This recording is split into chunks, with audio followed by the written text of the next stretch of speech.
2025年度施政報告，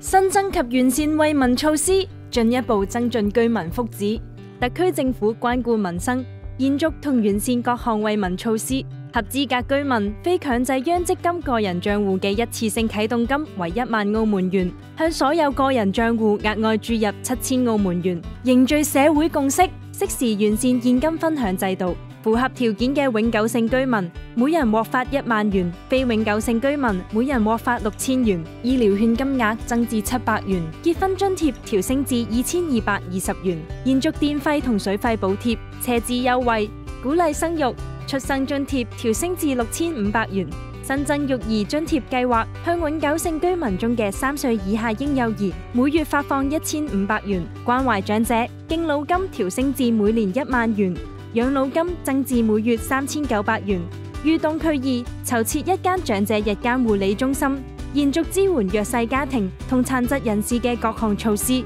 當中，普通及特別殘疾津貼分別調升至每年1萬元同2萬元。殘疾金增至每月3900元，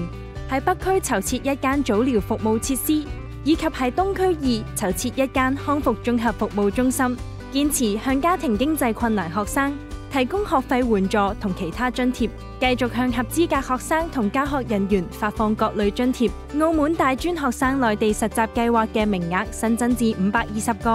完成實習每人獲津貼5000元。延續對僱員嘅職業稅扣減同退稅措施，推出支持青年到大灣區就業計劃。喺指定企業就業嘅35歲或以下高校畢業青年，就業期間每月獲補貼5000元，最長18個月。向工商業者同相關人士繼續實施多項稅費豁免同扣減措施，提信心扶企業穩就業。推出中小企業銀行貸款利息補貼計劃，提供上限貸款額500萬元，為期3年嘅4厘利息補貼。